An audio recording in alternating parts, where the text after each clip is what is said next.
Hi, everyone, and thanks for joining us back here at the Howl of White studio, the secret studio. And I know sometimes we hear helicopters that fly over, and we sometimes have to hit the deck. So we may have to, if you see us running underneath the table, pay no attention. Well, if we don't edit it out, we'll fix it somehow. But anyway, we got a great show for you today. I'm here with my co-host, Steve. He's back with us. And we're going to be talking about something that I hope maybe it'll ring true with the ladies. And it's probably good for guys to know also. I think it's actually good for both to know. And that's what's really attractive to a woman. Okay? So let me begin. I prepared a little thing here. Women are not as visually stimulated as men. A lot of their attention to you has to do with your internal state. And when you emanate true confidence and powerful masculinity, you're actually giving a woman dopamine.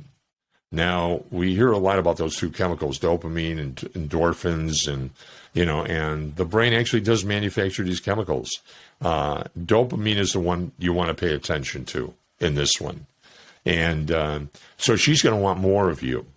The more the dopamine starts to secrete and gets disseminated in the body, the more she's going to want more dopamine, and which means she's going to want more of you. So now pay attention, because true confidence is not how you try with her.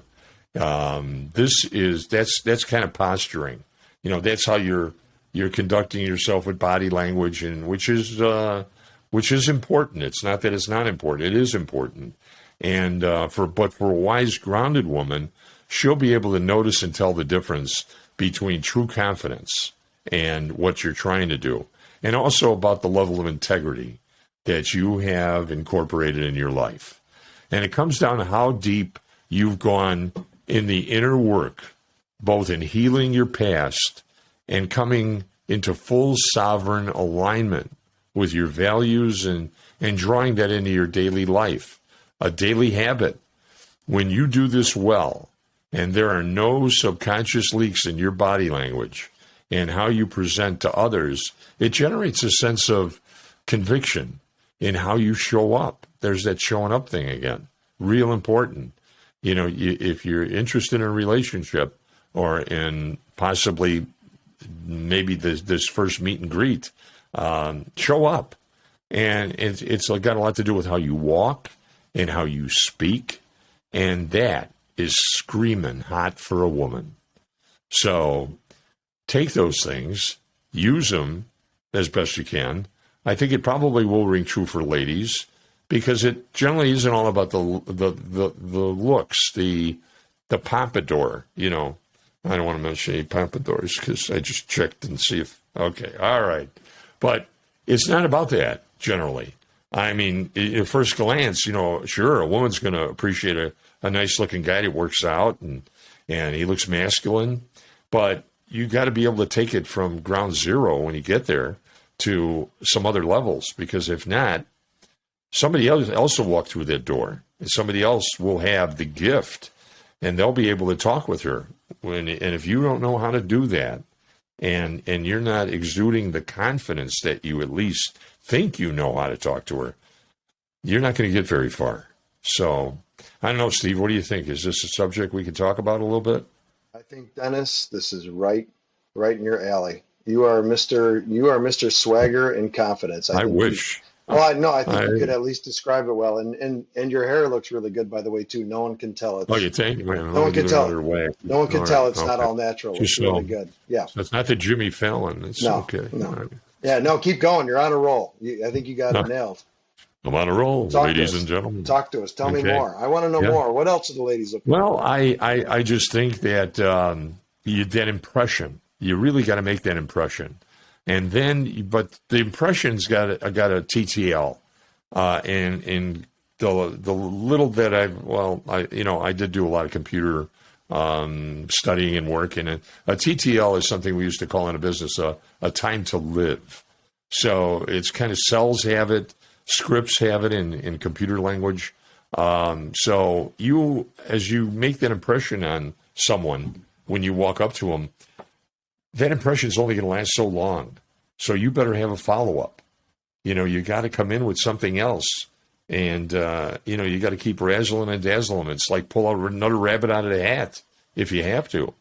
But even if you don't have it, make it appear you got the confidence, And if you didn't have it in that last response that you gave her when she asked you something like, what do you drive? What kind of car do you drive? And you hemming, and you didn't come up with it right away.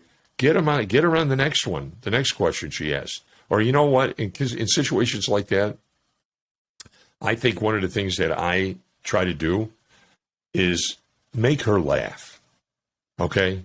Because the power of laughter, man, is like huge. We don't even understand all the powers of laughter. You bring a smile to it, and then if you could throw a laugh in, I'd stay away from tears. Tears are not good, okay?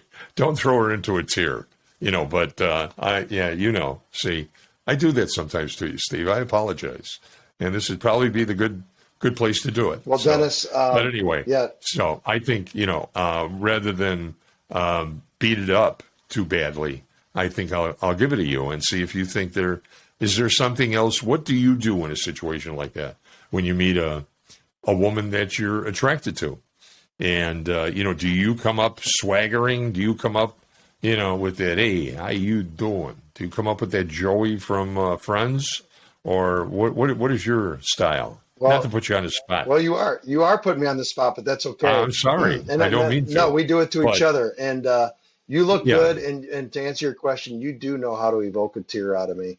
And I'm just saying, if it happens, it's a tear of joy and it's a tear of love right there. That's what it is. To answer your question, Dennis, you touch me. You touch me right here. To answer your question, I don't have enough vowels. I don't have enough vowels in my name to use the how you doing. I could imitate it, but okay. I do not. That is not part of my approach. But before, if you want to know what my approach, I don't know what my approach is. I'll come to that in a second. I want to zoom in on something you said. You said something very important. We've talked about it in previous shows. Women, I think, really do think differently about finding someone than the guys do. And I think one of the things we've talked about a lot, a distinguishing factor, is that, men kind of have this more broad spectrum thing. And I think women, whether they know it or not, if you read these studies and if you do the research, they're doing things that are subconscious, and they're also more, I would say, intuitive and more feeling. They pick up on a lot of things. So they may not know exactly what they're looking for, but they're awesome data collectors on whether that guy is what they're looking for. And I think some of the things that we've found in the research and we've talked about is, consciously or not, women are using certain measures about the guy. And certainly you mentioned some of them, confidence, swagger, but some other things that come to mind, you mentioned about not being mush mouth, know what you're going to say what you're going to say, be confident, be able to put it out there. But women also, we talked about safety before. They want to feel safe and secure. Absolutely. Women associate those things. They also have another one that I think is really important that we zoom in on for a second, which is whether we like it or not in the dating world, women are probably better at using how a man is in the rest of his life, in his overall life, as an indicator of how he's going to be with her. So what I mean by that is he consistent in his behaviors across his life? How is he? Is he just this way now? Is he a total honey dripper like you are with the pompadour and the how you doing and the approach? Or is he, they detect that, right? They know that. They also, a lot of the indicators I think of what women are looking for is, if you're successful in life, and I don't mean you have to be a CEO or a CIO or whatever, CFO, you don't have to be the top dog. But if you are successful in your life, that is going to be a turn on for the woman. It could be that you are the world's best plumber, you are the world's best electrician, or you're a hardworking plumber electrician, or you're a hardworking IT guy, or you're a hardworking IT voiceover actor, semi-retired former Chicago police now living in an undisclosed. As long as you are good at what you're doing and you're enjoying it, that I think is a turn on for a woman because it checks several boxes at once. So my point is, I think the women, what turns them on is more subtle. It may not be articulated. And I think they're really good behavior analysts to kind of know what they want. And in fact, what they say they want may not really be what they want. I think it's going to come to those core ones that you mentioned: the confidence, some swagger, that they're successful in their life, that they're in touch with themselves, they're at one with themselves. Mm-hmm. Sure, they do the joking, do all the stuff. I'm not saying don't say how you doing. Don't say, baby, you look great today. You can do all those things, but don't think that they don't have a bullshit detector. And don't think that at the end of the day, like you said, that's the initial hook maybe, but they're going to want to know what your real core being is. And if they're turned on by that, if they're turned on what you are as a real man, that is going to be the thing that lasts. If you could make them laugh, that's going to continue to release those chemicals. You're asking me what my approach is. I haven't been in this space as long as you have. So I don't know that I've figured it out yet. I had a very long marriage. I've did some online dating. I think my main thing is it's connection. We talked about in a previous show. It's not looking for Steve is not looking for Stephanie. It's not categories necessarily. There are some deal breakers. We should all know what our deal breakers are, but I do not want to match to similarity entirely. I got to know what's worked for me in the past and what's not worked. So I think my answer is it depends, and it depends on the lady. I'm a joker, so I'm going to use my sense of humor. I'm a pretty connecting feeling guy, so I'm going to allow that to be shown as well.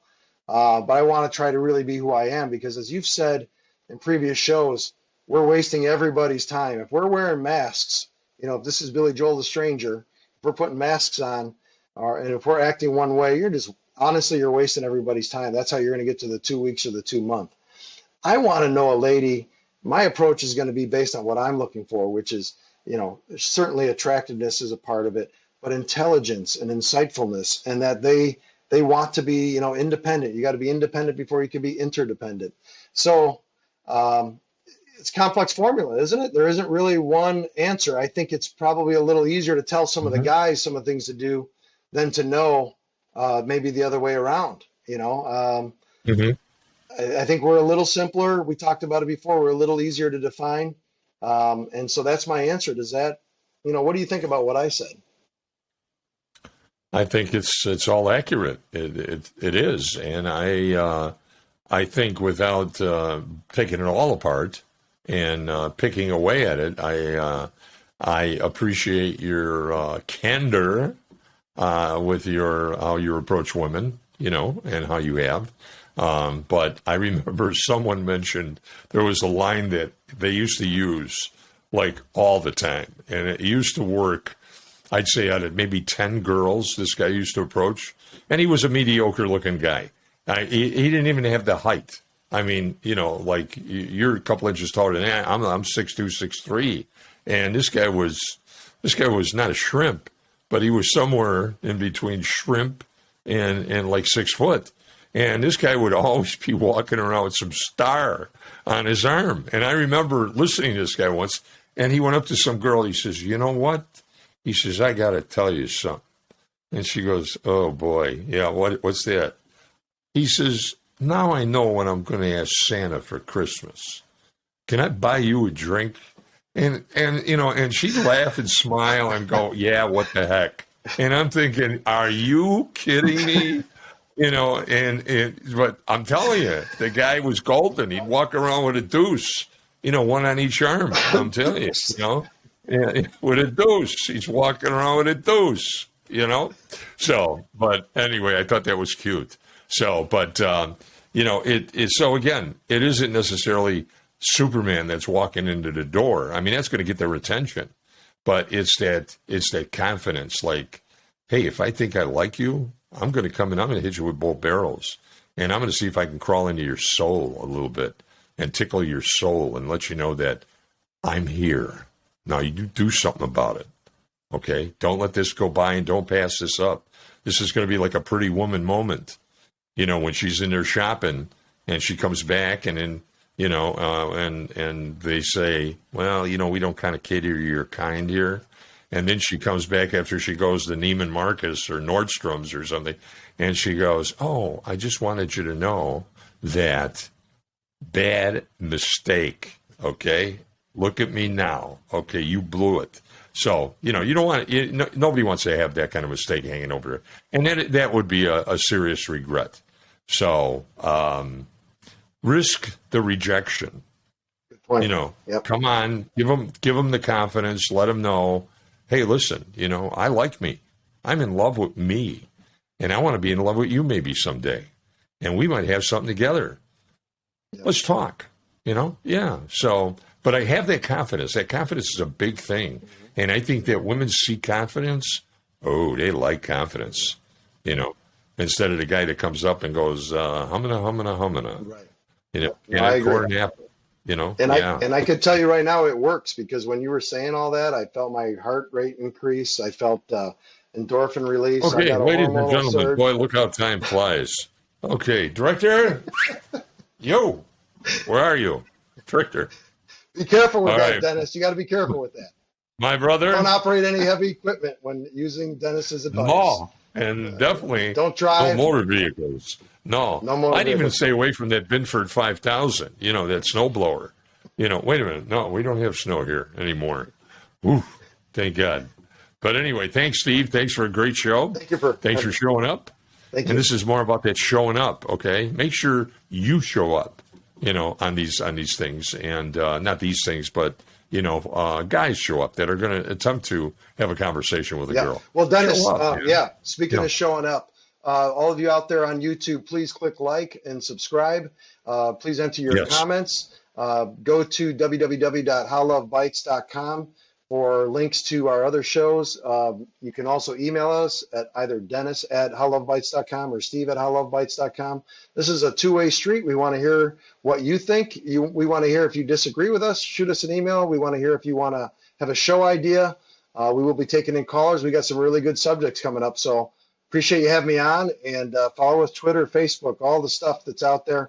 We'd love to interact with you. And thank you for your time today. Thanks, guys. See you soon.